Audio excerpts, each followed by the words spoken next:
Vote of no confidence آیا تھا تو ایکسچینج ریٹ پاکستان کا جو روپیہ تھا 178 روپے کا ڈالر تھا جب ووٹ آف نو کانفیڈنس انہوں نے کیا. آج ہے 236 روپے کا. کون سا اتنا قیامت آئی تھی کہ 178 روپے سے 236 پہ پہنچ جائے. اس کے بعد میں ذرا قوم کو اب بتا رہا ہوں کہ بجلی کتنی تھی. 16 روپے یونٹ تھی جب ہم چھوڑ کے گئے ہیں. 16 روپے یونٹ بجلی تھی. آج انہوں نے وہ بجلی پہنچا دی ہے 36 روپے پہ, اور اس کے اوپر جب ٹیکس لگتے ہیں تو لوگوں کے پاس جو بل آ رہے ہیں وہ دگنے سے بھی زیادہ آ رہے ہیں, اور یہ ہر انسان کو ہٹ کر رہا ہے. یہ عام سفید پوش کو بھی ہٹ کر رہا ہے, یہ انڈسٹری کو بھی ہٹ کر رہا ہے, یہ ٹیوب ویل پہ بھی ہٹ کر رہا ہے. یہ ہر جگہ اس وقت یہ جو بجلی کے انہوں نے بڑھائے ہیں دگنی سے بھی زیادہ کر دی. اس کے علاوہ لوڈ شیڈنگ ہے, یعنی ایک تو بجلی مہنگی ہو گئی, اس کے علاوہ لوڈ شیڈنگ.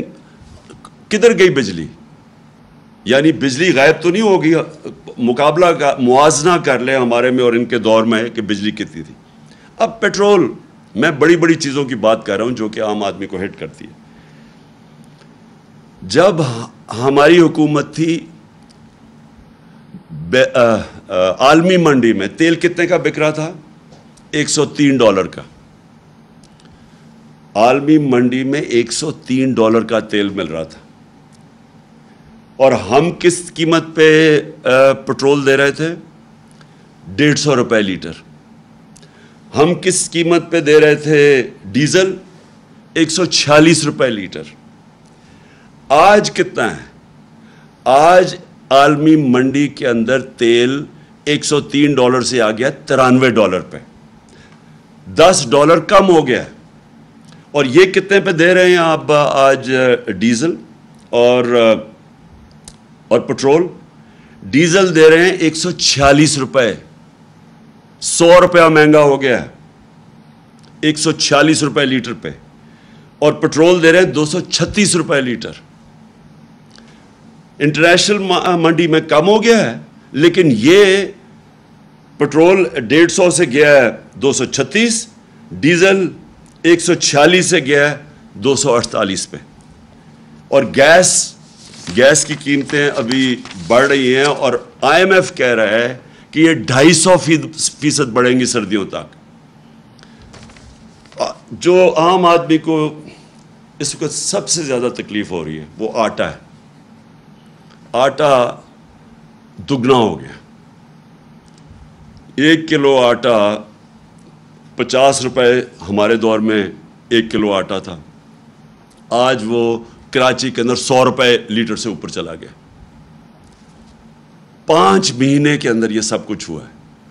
میں سوال یہ پوچھتا ہوں کہ کیا ہوا 5 مہینے میں کہ وہ کدھر سے کدھر قیمتیں چلی گئی ہیں. میں آپ کے سامنے بتا رہا ہوں, اور یہ صرف ساری چیز اور قیمتیں لے لیں. چاول گئے ہیں 100 روپے سے 225 روپے پہ. دالیں گئی ہیں جو عام آدمی, میں صرف وہ باتیں کر رہا ہوں جو عام آدمی جس کے اوپر رہتا ہے, 225 روپے سے 360 روپے پہ گئی ہیں دالیں. جو گھی ہے, پام آئل جو ہمارے زمانے میں امپورٹ کرتے تھے وہ $1700 تھا. آج وہ نیچے آ کے $1000 پہ آ گیا ہے. کم ہو گئی عالمی منڈی میں جو ہم امپورٹ کرتے ہیں پام آئل. ہمارے دور میں 450 روپے تھا, آج ہے 560 روپے. میں پھر سے وہ کہہ رہا ہوں, وہ جو چیزیں عام آدمی استعمال کرتا ہے. انفلیشن, یہ جو سب سے اس کی جو فگر ہے جس کو کہتے ہیں سینسٹیو پرائس انڈیکس, اپریل کے اندر 18% تھی جب ہم چھوڑ کے گئے ہیں. آج ہے 45%. سارا انہوں نے ہمارے اوپر کیمپین چلائی کہ بہت مہنگا ہو گیا پاکستان, مہنگائی ہو گئی, لوگوں کا گزارا مشکل ہے. ساتھ مجھے افسوس سے کہنا پڑتا ہے کہ ان کا پیڈ میڈیا, لفافے, میڈیا ہاؤسز جو اس کیمپین اور پروپیگنڈا میں شامل تھے, انہوں نے ہر روز, آپ اٹھا کے دیکھیں اخبار, ہر روز اخبار میں پڑھو کہ جی یہ مہنگائی ہو گئی. ہم کہتے گئے کہ عالمی مہنگائی ہے. میں کہتا گیا کہ دنیا کے اندر ایک کووڈ-19 کے بعد ایک کموڈٹی سپر سائیکل آیا, دنیا میں مہنگائی ہوگی. میں ہر جگہ بتاتا گیا.